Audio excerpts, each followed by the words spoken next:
Money doesn't buy happiness. You hear that all the time, right? It sounds wise, maybe even a bit comforting. Uh-huh. It's one of those classic sayings. But, I mean, let's be real for a second. We all know that having enough money, Yeah. well, it lets you buy food, have a place to live, get health care if you need it, maybe help your family out, do things you enjoy. Yeah, the basics.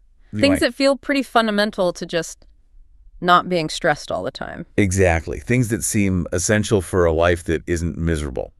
So there's this real tension, isn't there? How can money not buy happiness when, well, the lack of it clearly buys a whole lot of misery and anxiety? That tension is absolutely the core of it. And that's exactly what we want to dig into in this deep dive. We look at a whole range of stuff, research studies, psychology deep dives, even ancient wisdom and, what people are actually talking about online right now. And the idea is to explore this really complex relationship, money and happiness. What do all these different perspectives tell us about where genuine well-being actually comes from? Especially, once you've got those basic security needs covered. Yeah, I have a feeling the answer isn't going to be simple. Like, it's not going to fit on a T-shirt. Definitely not. Because the sources approach it from so many angles. You've got hard economic data, psychological principles, philosophies that are thousands of years old, even entire countries trying different approaches. It gets complicated fast. Okay, so let's start where it feels most raw for people. That undeniable, foundational role money plays. Providing security, yes, but maybe even more importantly, just removing misery. Right. Because if you look at, say, online discussions about this, people push back hard on that money doesn't buy happiness line, especially when they're struggling financially. Absolutely. Those conversations are a really powerful dose of reality. The main feeling isn't so much that money creates pure joy, but that not having enough money just creates this constant grinding anxiety and suffering. Yeah. People talk about the worry, can I make rent? What if I get sick? How do I pay for childcare? Someone even mentioned not having enough means they're just constantly scrambling, like they can't even afford the time to enjoy their family. Ugh. That feeling of being trapped, where even time feels like a luxury you can't afford. That's a really specific kind of misery that money can fix. It absolutely can. You see comments like, money doesn't buy happiness, but it sure takes the stress off when you have enough for day-to-day stuff. People make that distinction really clearly. So it's not adding happiness, it's subtracting unhappiness. Exactly. It's removing the negative emotions, the fear, the stress, the constant feeling of insecurity. It provides that safety net, that safety and independency someone mentioned. Or as another person put it more bluntly, lack of money does buy a shit ton of misery. Right. Okay, so money gets you to a baseline, a place where you're not constantly fighting just to survive. Yes, foundation. But then the big question becomes, once you're past that survival point, how much more does money actually help? How much does it add to your well-being? And this is where all that research is trying to put a number on it comes in. Precisely. And probably the most famous starting point for that discussion was that study from 2010 by Kahneman and Deaton Nobel Prize winner Kahneman. Right, that was the one everyone talked about. It was huge. They looked at tons of data, like hundreds of thousands of Americans, and they sort of split well-being into two things. There's emotional well-being, your daily feelings like joy, stress, sadness, and then life evaluation, how you rate your life overall. Okay. And what they found, or what became the headline finding, was that while your overall life evaluation kept going up with more income, your day-to-day emotional well-being seemed to plateau. It sort of leveled off around an annual income of $75,000 back then. And that $75,000 figure just took off, didn't it? It became the number. It really fed that narrative. See, money doesn't buy happiness beyond this point. It really did. But, science keeps moving. And another researcher, Matthew Killingsworth, came along later with a different way of looking at it. Okay, how was his approach different? Well, instead of just surveys asking people to remember how they felt, he used smartphones. He'd ping people throughout the day, asking them to report their feelings and life satisfaction right there in the moment. Real-time data. Capturing it as it happens. More immediate. Exactly. Trying to get closer to experienced well-being. And his findings, they actually contradicted that plateau idea. He suggested that both experienced well-being, those daily feelings, and overall life evaluation continued to rise with income, even way past $75,000. Maybe the rate slowed down a bit, but it didn't just stop. So now you've got two big studies, Yep. two respected researchers, with results that seem to point in different directions. Awkward. a bit. But what happened next is actually really cool for science. Kahneman and Killingsworth, along with another psychologist, Barbara Mellers, decided to team up. They called it an adversarial collaboration. An adversarial collaboration. Sounds intense. Right. But the idea was productive. They basically said, okay, let's put our data and our hypotheses together, reanalyze it jointly, and figure out why we got different results. They look at a huge data set, over 33,000 working adults in the U.S. That's fantastic. So what did this super team find when they crunched the numbers together? What's the updated picture? Well, the findings, published just last year in 2023, are more nuanced. They kind of reconcile the earlier studies. What they found was that for the majority of people, like maybe 85% of the folks in their study happiness, specifically that day-to-day experienced well-being, actually does keep increasing pretty steadily with income, almost like a straight line going up. Okay, and how high did that line keep going? What was the income level this time? Their data showed this upward trend continuing right up to around $500,000 a year. Whoa, $500,000. Yeah. It's way different from $75,000. Even if you adjust the old number for inflation, which puts it maybe around $103,000 today, $500K is a whole different ballpark. It's a big jump. So the takeaway for most people seems to be that, yeah, more money does tend to correlate with feeling happier day to day up to quite a high income level. But you said it was nuanced. It wasn't the same story for everyone in that 85%. Not quite everyone. They found some interesting patterns within that group. For about 30% of the people in the study, the ones who are already reporting being pretty happy to begin with their happiness actually seemed to accelerate its rise once their income got above $100,000. Accelerate. So if you're already a generally happy person, getting richer might make you even happier faster. That's what the data seem to suggest for that particular group. It's like having more resources opens up possibilities or removes constraints in a way that really boosts their existing well-being. Interesting. But what about the other end? People who aren't generally happy. Right. They also looked at the least happy group, about 15% of their sample. For these individuals who reported being generally unhappy, earning more money seemed to make very little difference to their well-being once they hit about $100,000. So for people who are already miserable, just throwing more money at the situation doesn't really help much beyond that 100,000 mark. Pretty much. The researchers basically concluded that for this group, their unhappiness is likely driven by other things money just can't fix. Killingsworth put it very directly. If you're rich and miserable, more money won't help. Yeah, that makes sense. You're talking about deeper issues, maybe grief, heartbreak, clinical depression, chronic illness, really broken relationships. Those need different solutions than just a bigger paycheck. Totally. Money can remove the stress of making ends meet. Yeah. But it can't mend a broken heart or cure depression.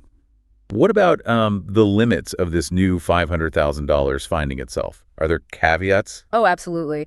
A big one is that they didn't have a ton of data for people earning above $500,000. It gets pretty sparse up there. So while the trend looked linear up to that point, they couldn't really say for sure what happens after that. Does it finally plateau? Does it keep going? We don't really know from this study. Okay, so the jury's still out on the billionaires. Pretty much. And of course, like most studies like this, it shows a strong correlation that higher income goes with higher reported happiness for most. But proving direct causation that the money itself is causing the happiness is really tricky. There could be other factors linked to high income, like maybe better health or more autonomy, that are actually driving the well-being. And it all relies on people self-reporting how happy they feel, which is always a bit subjective, right? How you feel today might be different from tomorrow. Exactly. It's complex to measure accurately. And thinking about the real world again, those online discussions really hammered home how these big national average numbers like 75K or 103K or even $500K feel completely different depending on where you actually live. Oh, massively. The cost of living is a huge factor that these studies often average out. People were pointing out, $75,000 or even $100,000 in a small town where housing is cheap feels totally different than the same amount in New York City or San Francisco. Yeah, I saw one comment from someone earning 100K in Manhattan saying their apartment was so bad they wouldn't even want guests over. Wow. Yeah. And another person earning $400K said they felt like they were living paycheck to paycheck because of a huge mortgage, property taxes, childcare in a really expensive city. 400 grand and feeling paycheck to paycheck. That really Puts it in perspective. It does. It highlights that while the studies give us these broad trends, the feeling of having enough money to not be stressed is incredibly personal and depends so much on your circumstances, your debts, your location.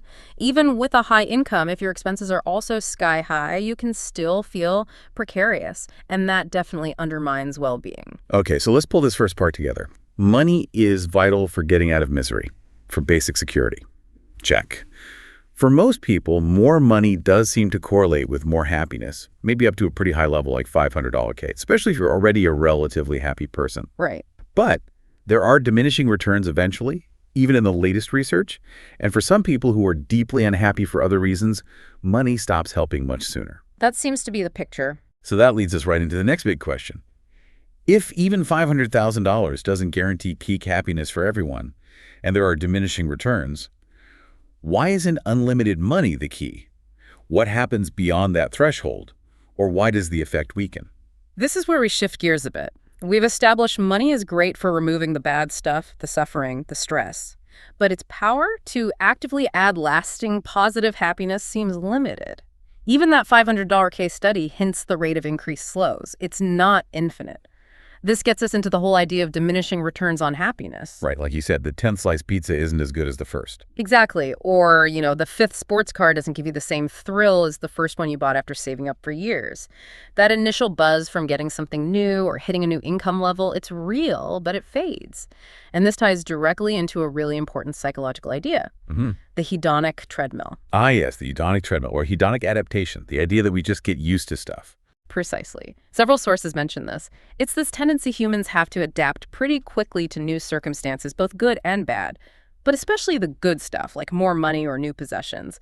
That initial happiness boost you get, it wears off, and your overall happiness level tends to drift back to your personal baseline. So to feel that same level of excitement again, you need more. A bigger raise, a fancier car, a bigger house. You got it. It's like you're running on a treadmill. You put in the effort, earn more money, but your actual position, your baseline happiness, doesn't necessarily change much in the long run from that effort alone because the baseline itself adjusts upward. The new luxury just becomes the new normal. You just keep running faster to stay in the same place, happiness-wise. That's the concept. And one thinker, Avner Offer, argues that modern affluence, having lots of wealth and chores, actually makes this treadmill effect worse and creates its own problems. Yeah. He has this really striking idea.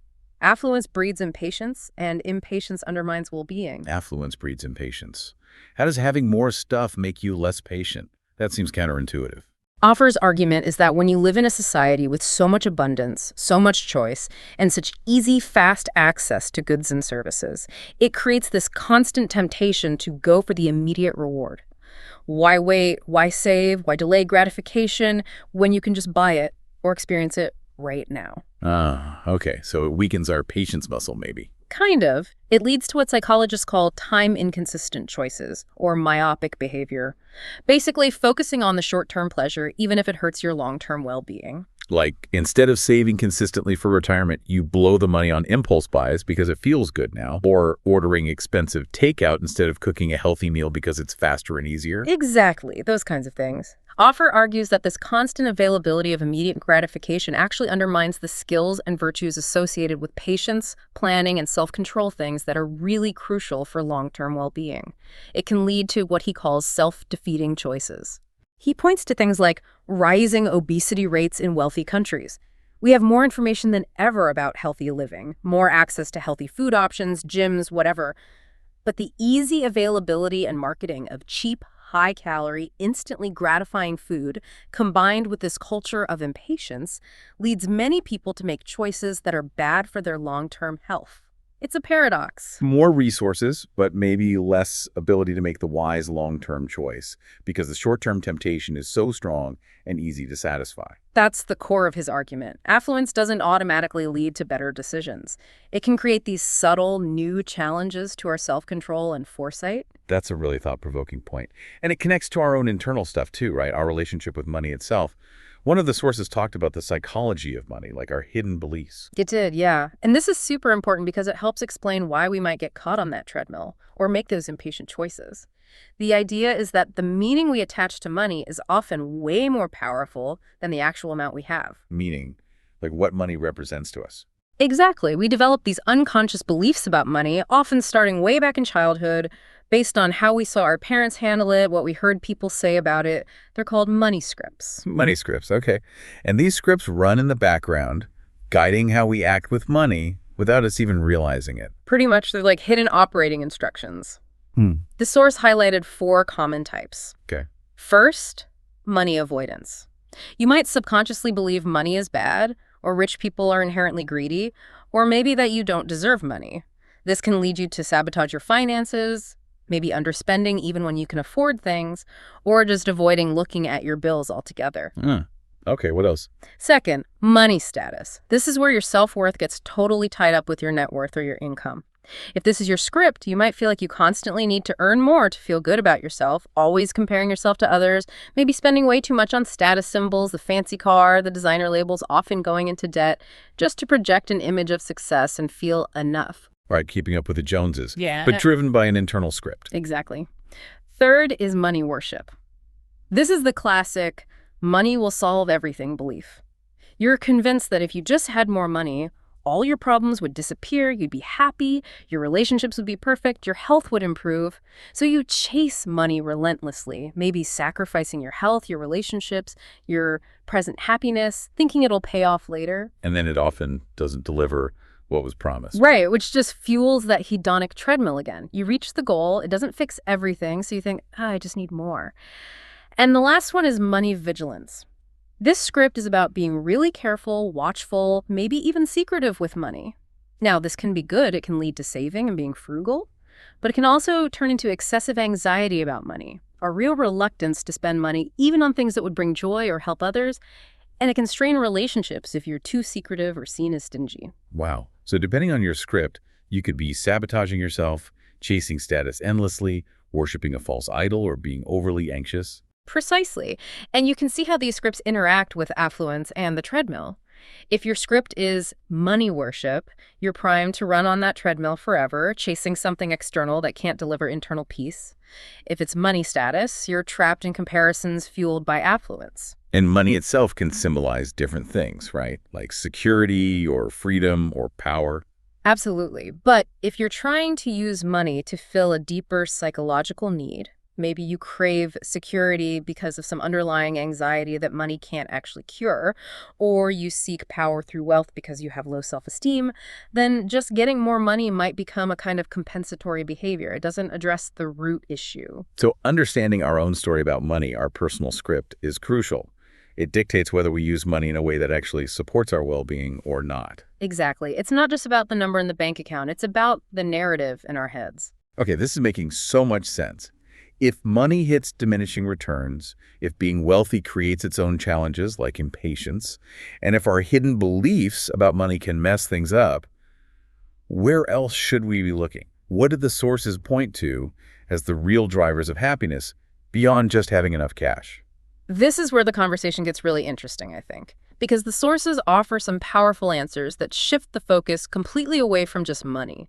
One simple but really practical finding comes from that study looking at how we spend our money. The one comparing buying stuff versus buying experiences. That's the one.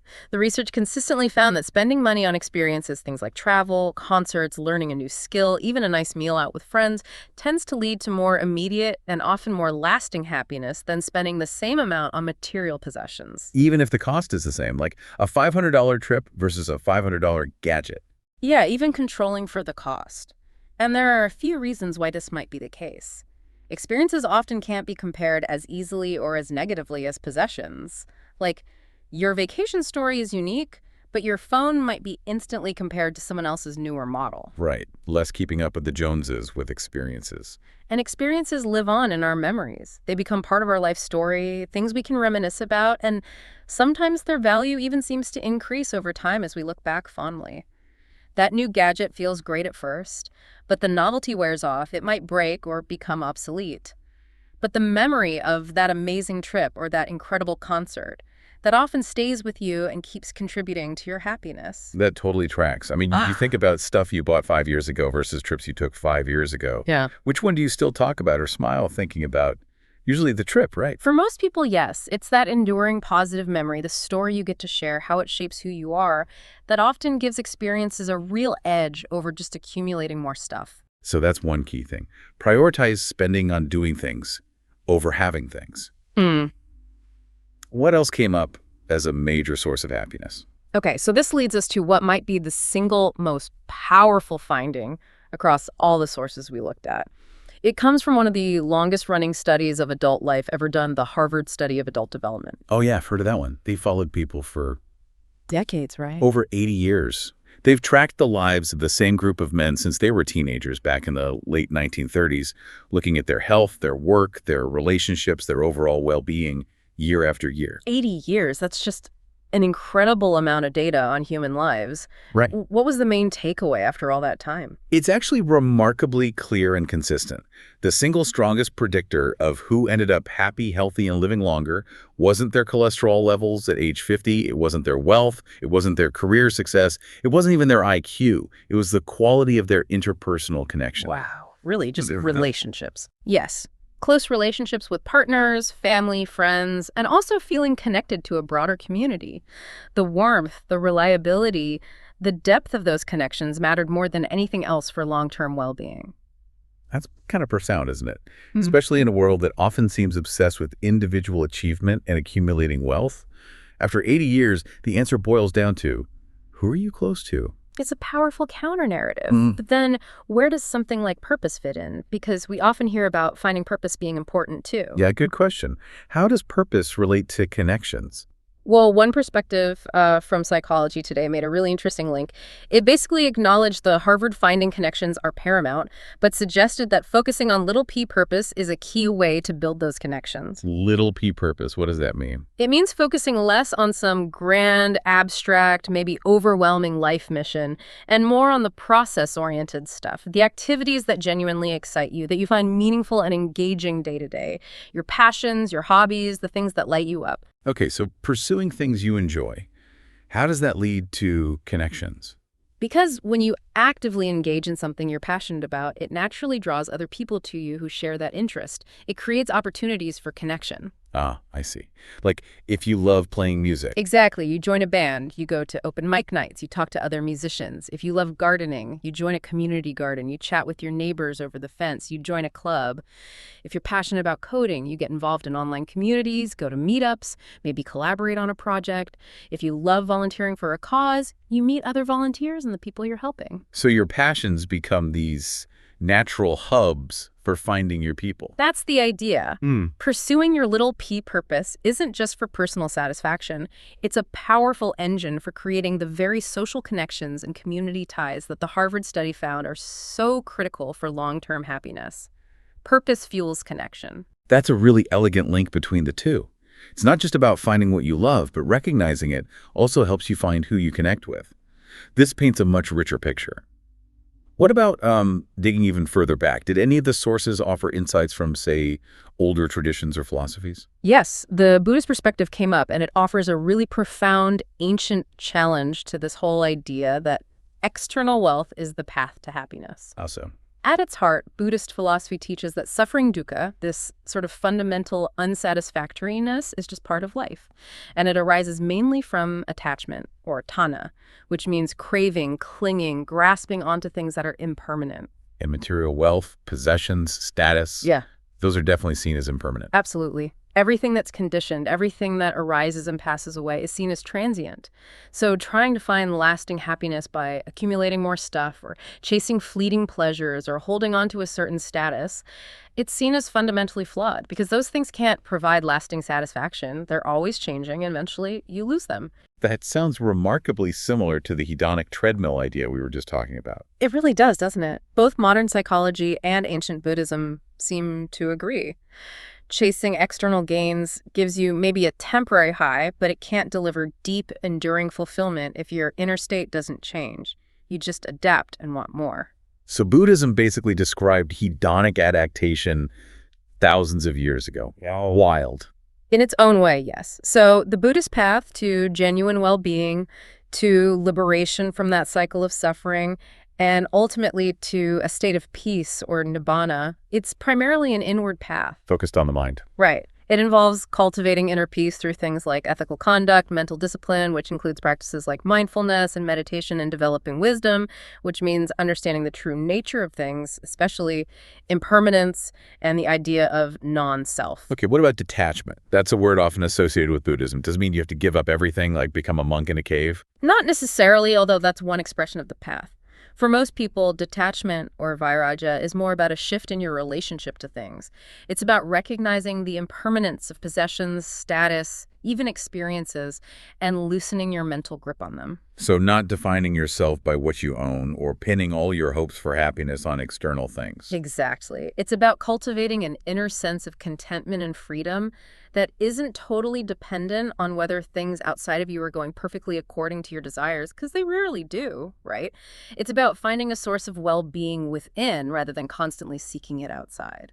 And how do things like compassion fit in? Oh, compassion, karuna, and loving kindness, metta, are absolutely central. They aren't just seen as nice ethical ideals. They're considered powerful practices for developing well-being. When you genuinely cultivate empathy for others' suffering and goodwill towards all beings, it naturally starts to erode your own self-centered craving and clinging. Because you're focused outward on others. Right. And it fosters this deep sense of interconnectedness. Acting selflessly, helping others, building harmonious relationships.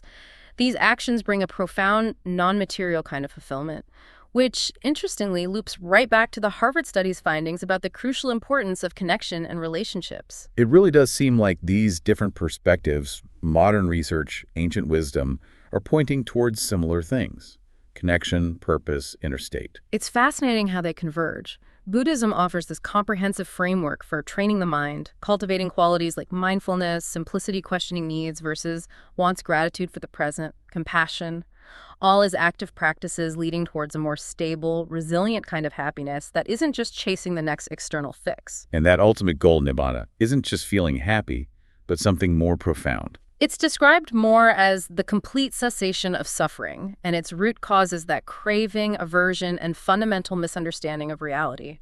It's a kind of peace that transcends ordinary, fleeting pleasures. It's really powerful to see these ancient ideas resonate so strongly with modern findings. It's such a different way of thinking about progress and success compared to just looking at, say, economic growth. Are there any examples of, like, a whole country trying to put these broader ideas of well-being into practice? Yes, absolutely. The Kingdom of Bhutan is probably the most famous example. They champion the concept of gross national happiness, or GNH. Right, GNH instead of GDP. Exactly. The idea came from their fourth king back in the 1970s. He basically declared that gross national happiness is more important than gross domestic product. The core philosophy is that development needs to be holistic. It has to give equal importance to material well-being and non-material aspects like spiritual, social, and environmental health. And they actually try to measure this GNH, don't they? How does that work? They do. They developed a really comprehensive GNH index. It's Yeah. not just about income. It measures progress across 9 different domains. 9, what are they? Okay, let's see. They include psychological well-being, health, time use, education, cultural diversity and resilience, good governance, community vitality, ecological diversity and resilience, and finally, living standards, which is where the economic part fits in. Wow. So they're literally measuring things like people's mental health, how much free time they have, how connected they feel to their community and culture, the health of the environment, how good their government is, alongside the usual suspects like health, education, and income. Precisely. Within those 9 domains, they have 33 specific indicators. They assess whether people have achieved sufficiency, like a good enough level across these different conditions for happiness. To be officially considered happy by their index, you need to have sufficiency in something like 2/3 of the indicators. It's a national commitment to saying human flourishing is way more than just economics. And does this index actually influence how the country is run? Is it used for policy? Apparently, yes. It's not just a report that sits on a shelf. They use the GNH index to guide their national planning. It helps them identify where well-being might be lagging. Maybe scores are low in community vitality in a certain region, or psychological well-being needs attention nationally. So they can then target policies and resources to those specific areas. That's the goal. It helps them track progress over time and try to make sure that big development projects or new laws align with this broader vision of increasing overall happiness, not just boosting the economy. And apparently, their 2022 index showed significant improvements in overall well-being compared to their first one back in 2010, suggesting that focusing on these factors can actually lead to positive change. That's a fascinating real-world experiment. A country actively trekked to prioritize well-being in a holistic way, reflecting many of these non-money factors we've been discussing. It really provides a concrete alternative to the default assumption in so many places that just growing the GDP is the main goal of society. Okay, let's try and wrap our heads around all of this. We started with that very real pain caused by not having enough money. We looked at the research trying to figure out how much money helps, maybe up to quite a high level for most, but definitely with diminishing returns and less help for those unhappy for other reasons. Right. Then we got into the psychological side of the hedonic treadmill, how affluence itself can create challenges like impatience, and how our own hidden beliefs about money shape everything. Uh-huh. The internal landscape. And then we shifted to the things that seem to matter even more, especially beyond basic security. Spending on experiences, the absolute critical importance of relationships and connection, like, number one, according to that huge Harvard study, finding purpose that actually helps build those connections, cultivating inner states like mindfulness and gratitude, and even seeing how a whole nation tries to prioritize this stuff. It's been quite a journey through these different angles. And I think the picture that really emerges is that happiness. Well, it's not one thing. You don't just achieve it by getting enough money or finding the perfect job or any single thing. It's this complex state that comes from a blend of different factors working together. So what are the key ingredients in that blend, drawing it all together? Based on everything we've touched on, it looks like the recipe for genuine well-being needs several things. First, yes, enough material security to cover your basic needs and get you out of that constant financial stress zone. Money is crucial up to that point. Okay, baseline security, got it. Second, strong, warm, reliable interpersonal connections. Close relationships, community belonging. This just kept coming up as maybe the most vital piece. Connections, number two, or maybe number one. Third, engaging in activities that feel purposeful to you, that align with your values, and importantly, often serve as the way you build and deepen those connections. Purpose that fuels connection. Right. Fourth, cultivating your inner world. Things like mindfulness, being content with what you have, practicing gratitude, reducing that desperate clinging to external things, understanding that adaptation treadmill. The inner game, super important. Fifth, consciously choosing to use your resources, time, energy, money on experiences that enrich your life and create lasting memories rather than just piling up more stuff. Experiences over things. And maybe sixth, ideally, living in a society or community that actually values and supports these non-economic parts of life, like we saw with the Bhutan example. That makes sense. A supportive environment helps. So money. It ends up looking like a really powerful tool, doesn't it? Exactly. A vital tool. It can buy security, which is huge. It can enable amazing experiences. It can free up time and resources to pursue your purpose or build community. It can even help you get support for deeper psychological or health issues. But it's the tool, not the ultimate source of happiness itself. And its real impact depends so much on our psychology around it, those money scripts, and crucially, how we choose to use it, alongside these other really fundamental human needs for connection, purpose, and inner peace. You nailed it. It's deeply intertwined, how we relate to it, how we use it.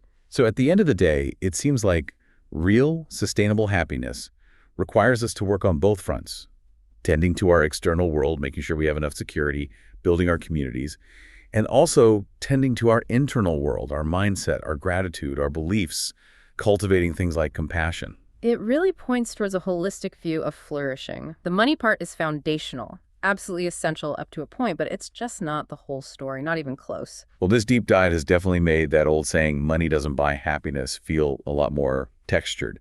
It's kind of true, but the why it's true and the what does bring happiness instead. That's where all the richness lies. Money removes misery, but well-being seems to blossom from this mix of security, deep connection, meaningful engagement, and that cultivated inner state. Understanding that difference feels like a really important first step if you want to be more intentional about finding happiness in your own life. Absolutely. So, thinking about all this, if that 80-year Harvard study points to the strength of our relationships as the biggest predictor of a happy life, and we know that pursuing our passions, our little p purpose, is a great way to build those connections. Here's a thought to leave you with. What's one small step you could take this week, starting today maybe, to invest just a little more deeply in the people or the pursuits that truly light you up, regardless of what your bank balance looks like right now? Definitely something worth pondering. Until next time, keep digging deeper.